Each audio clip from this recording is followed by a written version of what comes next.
오늘 말씀의 제목을 이렇게 잡았습니다. 한번 따라해 보실까요? 믿음의 터. 아멘. 여러분, 믿음의 터에 여러분의 신앙을 든든히 쌓아가게 되기를 주의 이름으로 축복합니다. 터가 잘못되면 여러분 나중에 쌓은 게 어떻게 될까요? 다 무너지겠죠. 터가 든든하면 갈수록 여러분의 신앙은 아름다운 열매로 나타나게 될 줄로 믿습니다.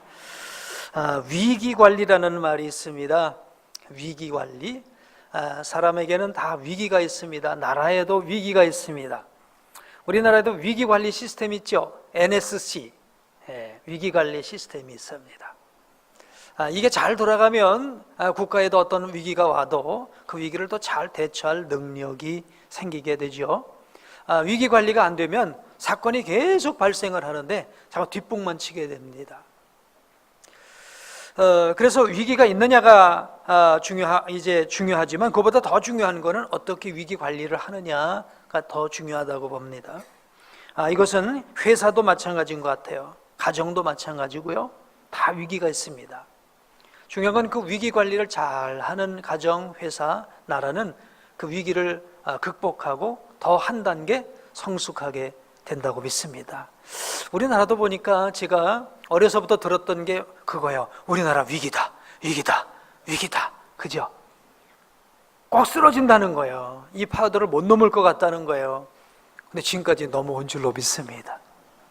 근데 정말 앞으로 파도는 어떨지 모르겠어요. 우리가 지금 어떤 위기관리 시스템 안에서 어떻게 대하느냐에 따라서 앞으로 우리에게 다가오는 그 파도를 넉넉히 넘을 수도 있게 될 것이고 전화위복이 될 줄로 믿습니다. 그러나 잘못한다면 그 위기는 정말 우리를 엄습하겠죠. 성경에서도 믿음의 사람들은요 모두 위기를 만난 사람들입니다. 위기를 따지면 교회도 따지는 사직을 보면 위기입니다. 목회자도 위기가 있어요. 교회도 위기를 잘 넘겨야 되겠고 목회자도 위기를 잘 넘겨야 되겠고 개인적으로 신앙생활을 하는 가운데서도 다 위기가 있습니다. 어떤 분들 나 지금 신앙생활 그만할 것 같아. 그런 위기도 있다는 얘기죠. 이런 것들을 잘 넘겨야 되겠죠. 성경의 믿음의 인물들은 대부분 위기를 만난 사람들이고 그 위기도 보통 위기가 아닙니다. 아주 큰 위기를 만났는데 그 위기들을 잘 넘기고 즉 위기 관리를 잘 했어요. 위기 관리를 잘했다는 건 뭘까요? 하나님과의 관계가 전엔 멀어졌는데 더 가까워졌다는 거예요. 위기를 통해서 더 돈독해졌다라는 것입니다. 그럼 이 사람은 위기 관리를 잘한 거예요. 어떤 위기를 만나서 사람을 의지하던 태도가 이제 하나님만 더욱 바라보는 그런 태도로 바꿔져 버립니다. 즉 하나님이 원하시는 사람의 모습으로 바꿔지는 거예요. 이게 바로 하나님께서 우리에게 위기를 주신 목적이기도 하시고요, 또 위기를 통해서 우리를 성장시켜 나가시는 하나님의 방법이시기도 하십니다. 위기가 왜 올까요? 우리가 죄를 지어서 그래요. 또 아니면 연약해서 그래요. 도가니는 은을 연단하지만요 하나님은 사람을 연단하시는 줄로 믿습니다. 그러니까 위기라는 걸 통해서 하나님은 우리 사람들을 만들어 가시는 거예요. 사람은 그냥 태어난 그 모습 그대로 있으면요 절대로 성장하지 않아요. 위기를 통해서 성장하고 또 성장하고 한 단계 발전해 나가는 거예요. 그런데 그 위기를 만났을 때 하나님과의 관계가 삐뚤어지거나 하나님을 원망하거나 하나님을 멀리 떠나는 사람은 위기가 축복이 되지 못하죠. 위기라는 것은 위험과 기회가 함께한 합성어 아닙니까? 그죠? 위험도 되지만 그걸 잘 극복하면 축복의 기회가 되는 줄로 믿습니다. 다윗은 대표적으로 위기 관리를 잘한 사람이에요. 그래서 믿음의 승리의 노래를 이렇게 시편을 통해서 쭉 우리에게 이제 노래를 부르고 있어요. 만약 그가 위기에서 실패한 사람이라면 이런 노래를 쓸 수도 없어요. 써도 쳐다도 안 봅니다. 누가 실패한 사람의 노래를 누가 씁니까? 누가 읽습니까? 성공했기 때문에, 위기를 극복했기 때문이죠. 1828년에 러시아에서 한 못생긴 소년이 태어났습니다. 이 소년은 태어나면서 자신의 용모에 대한 열등의식을 가졌어요. 그런 출발점에서부터, 인생의 출발점에서부터 열등감 위기를 만난 겁니다.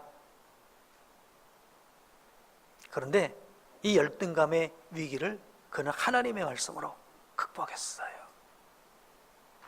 하나님의 말씀이 내 안에 딱 들어오니까 어떤 마음이 생기는가 하면 사람은 내면의 세계를 잘 가꿔야 돼. 너의 외모는 이제 다시 바꿀 수가 없는데 내면의 세계는 내가 바꿀 수 있어. 그래서 그는 내면의 세계 성숙을 위해서 끊임없이 노력을 했어요. 그리고는 정말 위대한 작가가 되었습니다. 부활, 전쟁과 평화라는 소설을 썼어요. 누구일까요? 톨스토이죠. 톨스토이예요. 그는 말년에 이런 고백을 했습니다. 그리스도의 말씀이 내 안에 들어온 순간부터 내 삶은 변화되었다. 아멘. 그러니까 어린 시절부터 나름의 열등감의 위기 이런 것이 내면 속에 있었을 거예요. 뭐 경제의 위기만 위기입니까? 그렇죠? 질병의 위기만 위기입니까?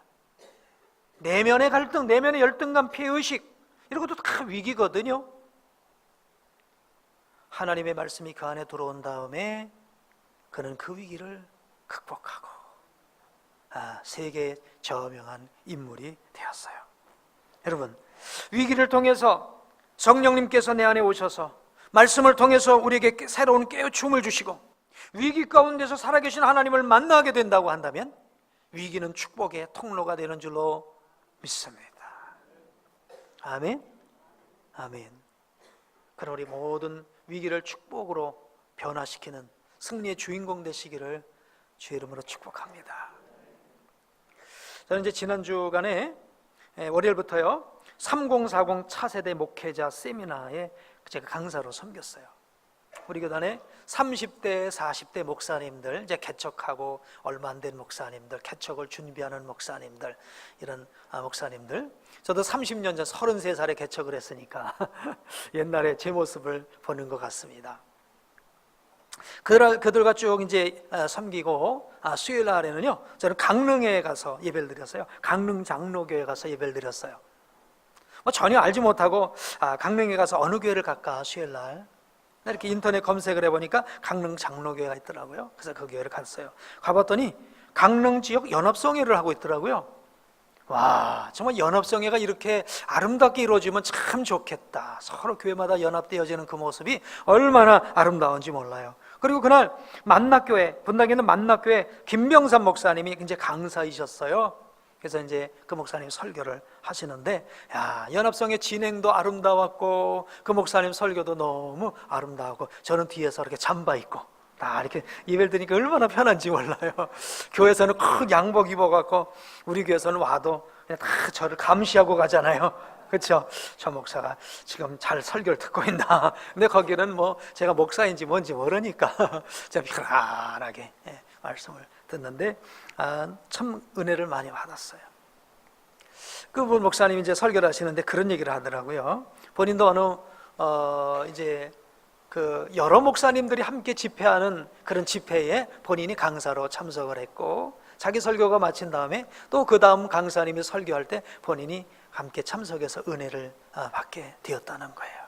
근데 자기 다음에 설교하시는 목사님이 누구였냐면요, 소아마비로 어려서부터 아주 곧 어려움을 당했던 그런 목사님이 설교를 하시는데 이렇게 설교를 하면서 너무나 서 있는 게 힘드니까 이렇게 팔을 기대고 있기도 하고 그러면서 힘들게 말씀을 전하시면서 본인이 왜 이렇게 어려운 이제 소아마비를 앓게 되었으며 어떻게 내가 목사가 되었는지 간증을 쭉 하시더라는 거예요. 근데 그분은 어려서 소아마비 장애를 입은 거예요. 그러니까 태어나면서부터 인생 출발하면서부터 위기를 만난 거죠. 그렇죠? 위기를 만난 거예요. 그러니까 나름대로 나는 누구한테 절대로 무시할 것 같아서 난 누구한테 지면 안 된다. 그리고 어려서부터 얼마나 열심히 공부를 했는지 모른다. 열심히 공부하면 나 무시 안 할 거야. 그래서 어쩌다가 누구하고 이제 싸우게 되면 아니 악을 물고 싸웠다는 거예요. 싸워도 절대 안 졌다는 거예요. 왜? 무시당할까 봐. 그러다가 어려서부터 신앙생활을 했는데 참 싸우지 말아야 돼요, 그렇죠? 근데 어쩌다 싸우게 되었는데 자기가 다니는 교회 목사님 아들하고 대판 싸웠대. 그래갖고 목사님 아들하고 싸웠으니 하긴 그 목사님 아들이 교회를 나갈 수는 없고 자기가 나가야 될 거 아니에요. 본인에게서 그 교회를 못 나가고 교회를 못 나간과 동시에 교회를 안 나가고 방황하는 세월을 지내다가 고등학교 때 다시 이제 교회를 나가게 되었다고 그래요. 교회를 나가면서 아주 신앙생활을 열심히 하고 성경 말씀을 읽고 그러면서 막 믿음의 성장을 하는데, 믿음이 성장하다 보니까 와, 우리 하나님께서 능치 못함이 없으신데 내 이 소아마비도 고쳐주실 것 같다 라고 하는 그런 믿음이 생기는 거예요. 그래서 막 열심히 기도하고 소아마비의 치유를 위해서 기도를 하는데 아무리 기도를 해도 낫지를 않는 거예요. 막 금식을 하고 기도를 하는데도요, 사모하면 사모하고 기도하면 기도할수록 실망이 더 커지는 거예요. 막 그러다 보니까 성경에 분명히 내 모든 병을 고치신다고 분명히 우리에게 치유를 약속하셨는데 왜 치유가 일어나지 않지? 하나님의 말씀이 거짓말인가? 아니면 내 믿음이 약한 것인가? 그러니까 처음에는 이 소아마비 때문에 신체적인 어떤 그 육신적인 위기를 겪었다고 한다면 이제는 신앙의 혼돈까지 오는 거예요. 하나님의 존재에 대해서도 막 의심이 생기고, 그러니까 영적인 위기까지도 만난 겁니다. 그러면서 막 힘들고 어려워가는 그 순간, 이제 그때 그 목사님이 미국에 있었었는데 아직 목사가 되기 전이죠.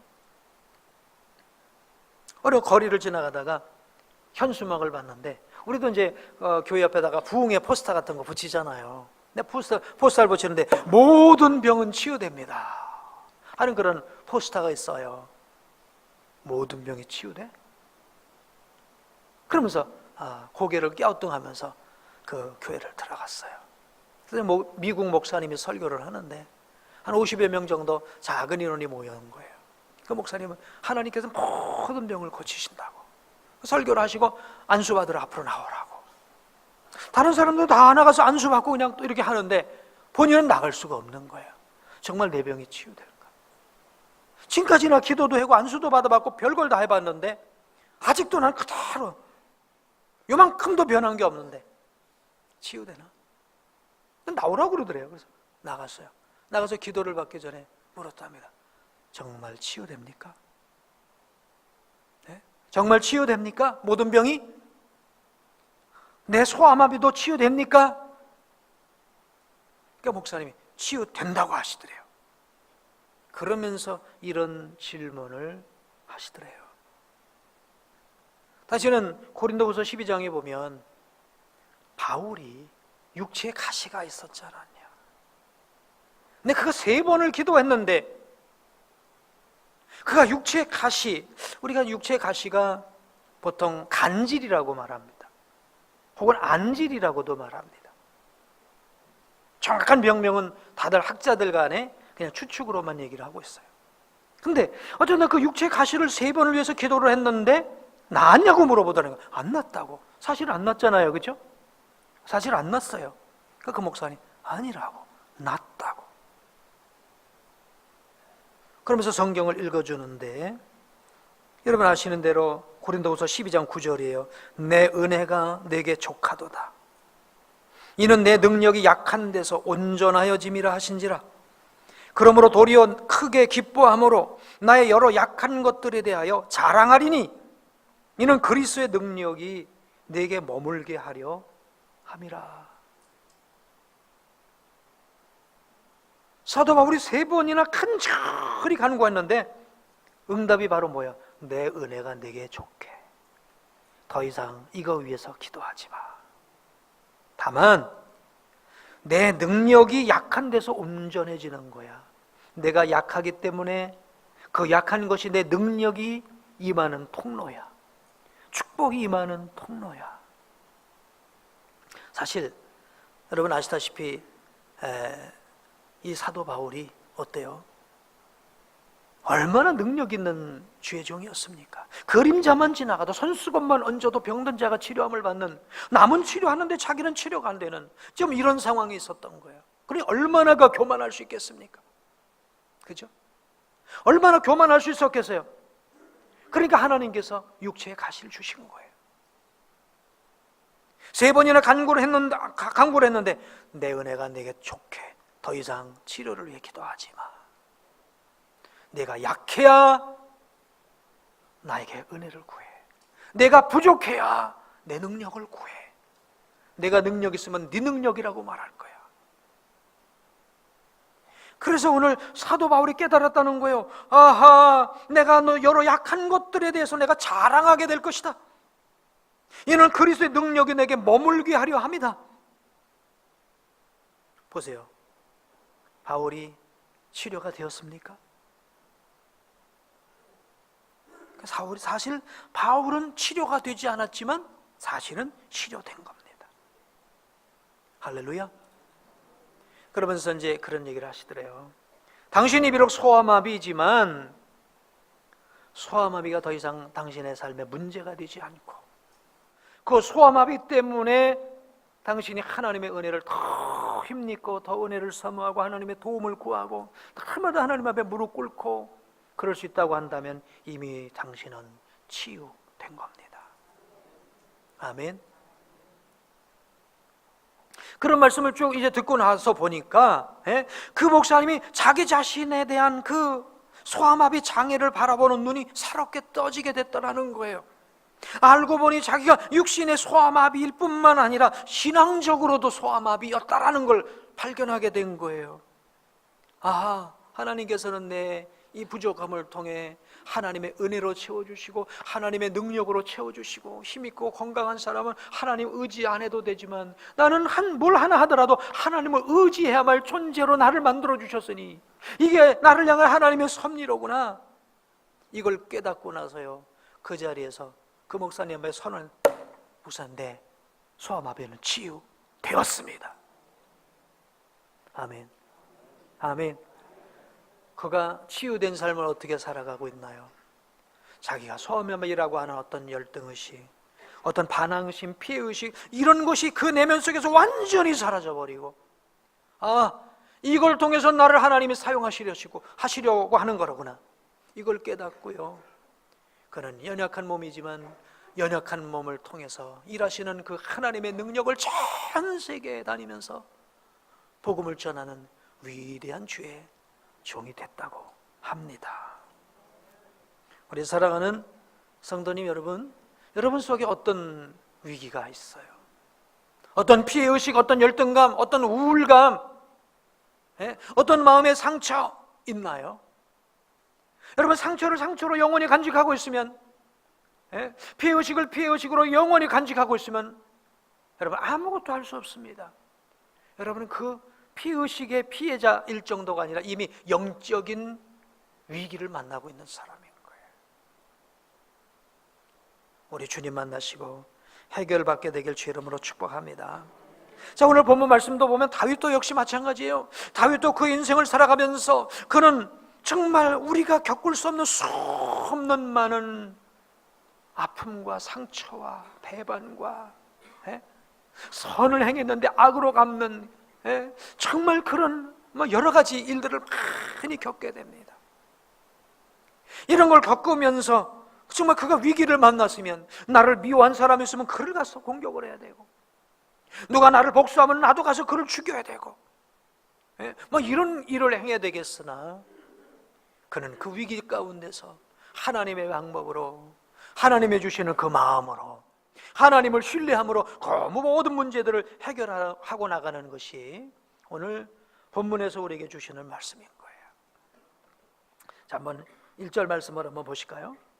이렇게 말씀합니다. 1절에 보니까 내가 여호와께 피하였거늘 너희가 내 영혼에게 새같이 내 산으로 도망하라 함은 어찌함인가. 참 이게 좀 시적인 표현이라요. 제가 세번역을 보니까 그렇게 나와 있습니다. 세번역에는 이렇게 나와 있습니다. 내가 죽기에 피하였거늘 어찌하여 너는 내게 이르기를 새야 너의 산으로 피하려무나. 자, 무슨 얘기인가 하면요, 이런 얘기입니다. 어려움을 만나서 우리가 보통 어려움을 만나면, 즉 위기를 만나면 우리는 그 위기를 어떻게 극복하려고 할까요? 오늘 여기 시편 기자인 다윗은요, 하나님께로 피했다는 거예요. 그 어려움의 문제를 가지고 하나님 앞으로 나갔다는 거예요. 하나님이 해결해 주실 때까지 하나님 바라보고 기다렸다는 거예요. 근데 옆에서 하는 사람들이 하는 말이 왜 그렇게 해? 너 현실적으로 편리한 방법으로 내 위기를 해결해라. 현실적으로 편리한 방법은 뭘까요? 사람 찾아다니는 겁니다. 그렇죠? 사람 찾아다니는 겁니다. 누가 나를 도울 수 있는 사람이겠거니 하면 누구 찾아가서 도와달라고 하고, 뭐 물질이 필요한 물질을 사용해서 이제 뭐 사람을 회유시키고 어떤 문제를 해결해 보려고 하고, 이런 것들이 오늘 우리가 쉽게 손쉽게 해결할 수 있는 방법 아닙니까? 어려우면 가서 누구한테 도와달라고 하는 거, 그게 쉬운 방법 아닙니까? 그런데 지금 다윗은 그렇게 하지 않고 하나님을 바라보고 있다는 거예요.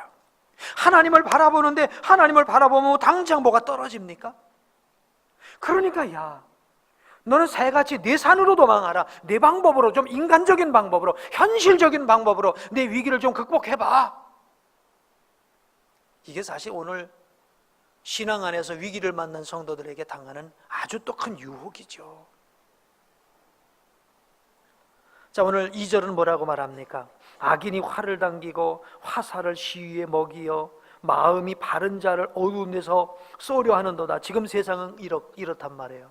악인들이요, 활을 당기고 화살을 시위에 먹여서 마음이 바른 정직한 사람들을 어두운 데서 쏘고 있다는 거예요. 지금 정직한 사람은 살기가 어렵고, 이렇게 막 악인들, 괴계를 부리는 사람들은 지 맘대로 하니까 쉽다는 거예요.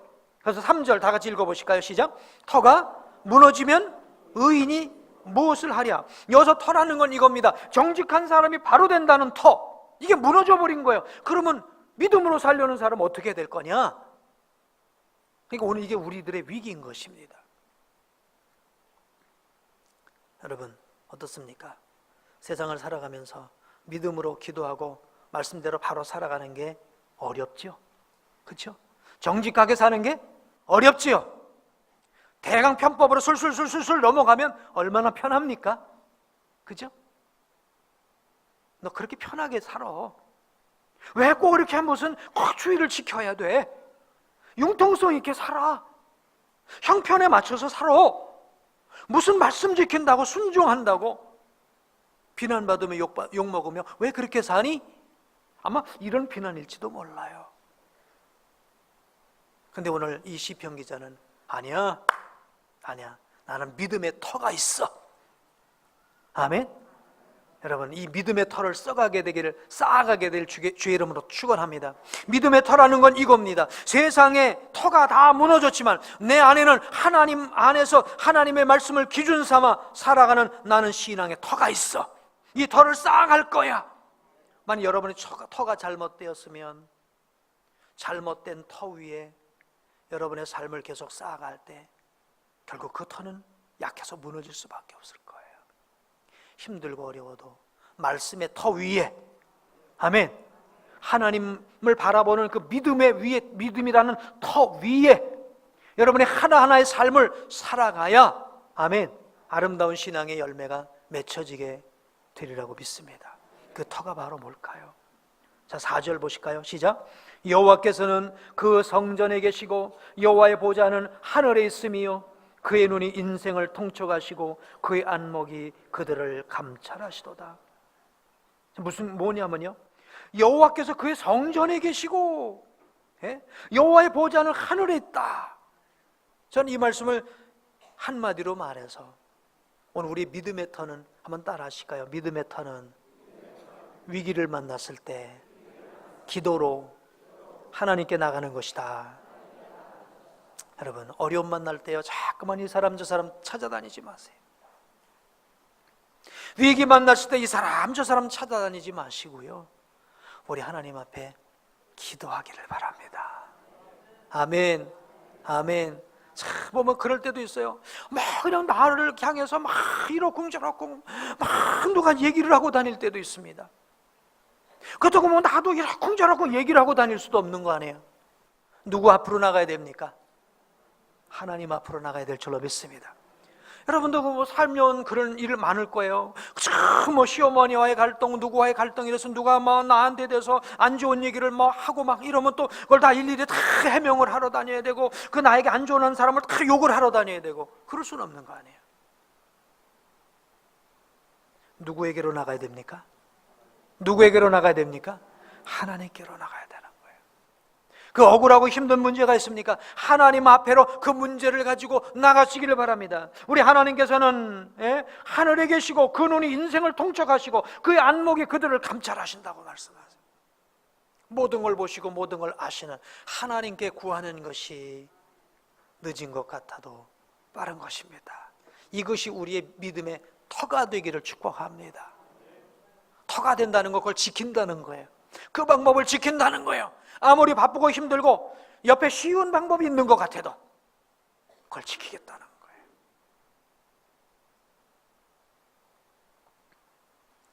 여러분, 위기를 만났을 때, 사람과의 관계 속에서 위기를 만났을 때, 이런저런 위기들을 만났을 때 사람 찾아가지 않고 사람의 방법으로 행하지 않고 하나님 앞에 나가서 간구할 수 있는 그런 우리 성도가 되길 주 이름으로 축복합니다. 그 하나님은 어떤 하나님이십니까? 5절 보실까요? 여호와는 의인을 감찰하시고 악인과 폭력을 좋아하는 자를 마음에 미워하시도다. 악인에게 그물을 던지시리니, 악인은 심판하신다는 거예요. 불과 유황과 태우는 바람이 그들의 잔에 소독이 되리로다. 아멘. 아멘. 사람 의지하지 말고 살아계신 하나님 의지하게 되길 주의 이름으로 축복합니다. 시편 146편 3절 4절은 이렇게 말씀하고 있습니다. 읽으실까요? 귀인들을 의지하지 말며 도울 힘이 없는 인생도 의지하지 말지니 그의 호흡이 끊어지면 흙으로 돌아가서 그날에 그의 생각이 소멸하리로다. 오직 성전에 계시는 살아계신 하나님께 우리의 위기의 문제를 가지고 나가는 우리 복된 성도 되시길 축복합니다. 마지막으로는요, 오늘 이 믿음의 사람 다윗이 위기를 만났을 때 그 믿음의 터는 이것입니다. 한번 따라해 보실래요? 하나님의 얼굴을 뵈리라. 아멘. 아멘. 자, 이제 7절 말씀 볼까요? 다 같이 시작. 여호와는 의로우사 의로운 일을 좋아하시나니 정직한 자는 그의 얼굴을 배우리로다. 아멘. 그의 얼굴을 배운다. 정직한 자는 누구입니까? 의로운 사람은 누구입니까? 힘들고 어려울 때 인간적인 방법을 사용하지 않고 하나님을 찾는 사람이 정직한 사람이에요. 그 정직한 사람이 결국은 하나님의 얼굴을 배운다는 거예요. 하나님의 얼굴을 뵌다는 것은 하나님의 임재를 경험한다는 거예요. 또 하나님의 얼굴을 배운다는 것은요, 하나님께 예배한다는 겁니다. 여러분, 위기를 만날 때 오늘 믿음의 사람은 기도했어요. 두 번째는요, 한번 따라 하실까요? 예배. 네. 첫 번째는 기도라고 한다면 두 번째는 예배인 줄로 믿습니다. 저도 이제 우리 성도님들 가운데 이제 그런 분이 있어요. 참 힘들고 어려운 일이 있어요. 제가 봐도 딱해요. 그러면 그분 꼭 그래요. 목사님, 예배 드려주세요. 예배 드려주세요. 우리 가정에 와서 예배 드려주세요. 우리 회사가 어려워요. 회사에 와서 예배 드려주세요. 지금 우리 이런 아주 정말 긴박한 문제가 있어요. 예배 드려주세요. 예배가 하나님의 얼굴을 구하는 것인 줄로 믿습니다. 가정에 어려움이 있으세요? 온 가족이 하나님 앞에 나와서 예배 드리시기 바랍니다. 자녀들에게 문제가 있습니까? 야, 우리 예배 드리자. 예배 드리자. 한 방에, 가정 안에서 한 방 안에 모아놓고도 예배를 드리고요. 안 되면 교회로 데리고 나와서 예배를 드리고요. 예배가 우리의 위기를 극복하는 비결인 줄로 믿습니다. 여러분, 창세기 35장을 보면 이런 사건이 있죠. 야곱이 하마터면 자기 집안이 몰살당할 위험을 만납니다. 왜 그렇습니까? 아들들이 세겜 사람들의 남자들을 할례받게 해놓고 다 죽였잖아요. 온 아주 사방천지에 피비린내가 난 겁니다. 그러니 그들이 다 자기로 와서 복수한다고 한다면 몇 명 되지 않는 그번 집안 식구가 그 수많은 대적들을 무슨 수로 이길 수 있겠습니까? 두려움이 엄습하는 거예요. 야, 이제 우리 집안 몰살당했구나. 몰살당하겠구나. 근데 하나님께서 하시는 말씀이 뭐예요? 내가 베델에서 너를 만나지 않았냐? 내가 그때 나에게 예배하고서 내 문제 해결받지 않았냐? 베델로 올라가라. 베델로 올라가라. 베델로 올라가서 내가 예배 드릴 때 네 문제가 해결될 거야. 여러분의 예배가 회복되게 되길 축복합니다. 네, 예배가 회복돼야 돼요. 예배가 회복되지 않으면요, 자녀가 망합니다. 예배가 회복되지 않으면요, 여러분 가정에 문제가 생기는 겁니다. 혹 문제가 자녀에게 신호가 있습니까? 가정에 문제가 있습니까? 예배 회복하시기 바랍니다. 주의 얼굴 뵙게 되기를 주의 이름으로 축복합니다. 다윗도요, 참 잘 나가면 사람은 다 교만하게 돼 있어요. 어느 누구라도 교만하니까 다윗이요 이러는 겁니다. 요압에게, 자, 인구를 좀 세봐라. 인구 조사를 하라는 겁니다. 그러니까 다윗이 말합니다. 하나님, 지금보다 하나님께서 100배나 더 할 수 있을 줄로 믿습니다. 왜 사람을 세워서 인구 조사를 해서 하나님께 죄를 지으려고 하십니까? 인구 조사하는 게 그거거든요. 내 팔뚝 굵다 쉽게 설명하면 자기 힘 자랑하는 거예요.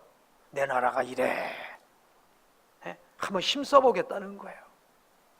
하나님과 그 교만을 아시고요, 징벌을 내리시잖아요. 어떤 징벌을 내립니까? 3가지 중에 하나 선택해라.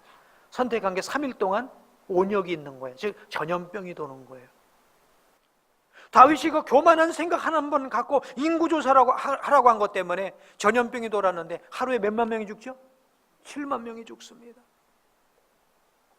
지금 다윗 난리 났습니다. 나 하나 잘못한 것 때문에 지금 7만 명이 죽어요. 뭐 며칠 더 있으면 어떻게 얼마나 많은 사람이 죽을지 몰라요. 전전긍긍하고 있죠. 그때 하나님의 선지자를 만나고요, 주의 천사를 만나고요, 그러면서 아라우나의 타작마당에서 그 짐승을 잡아 번제를 드려 하나님 앞에 예배함으로 말미암아 그 저주가 멈추게 된 줄로 믿습니다.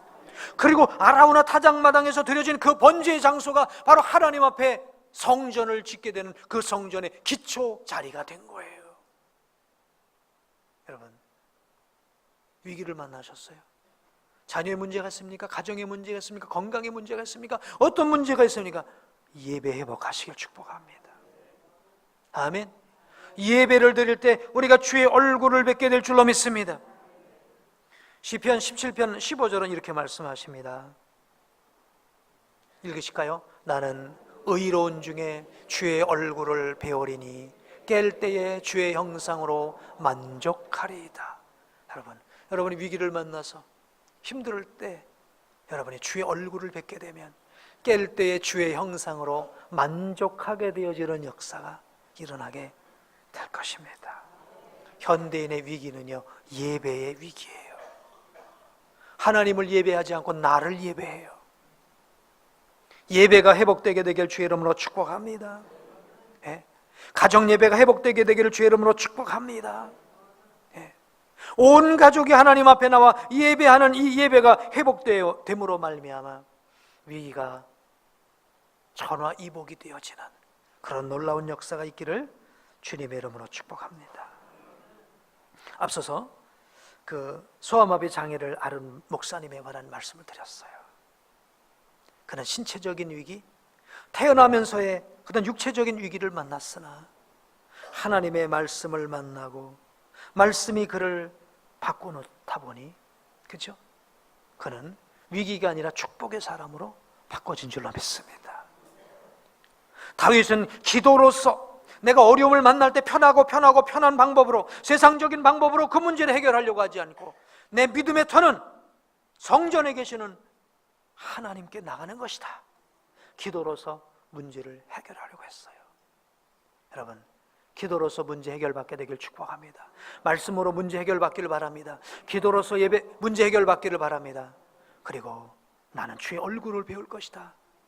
예배로서 문제 해결받기를 바랍니다. 문제가 변화해서 복이 되는 놀라운 축복이 여러분 가운데 넘치고 간증되어지기를 주의 이름으로 축원합니다. 기도하겠습니다.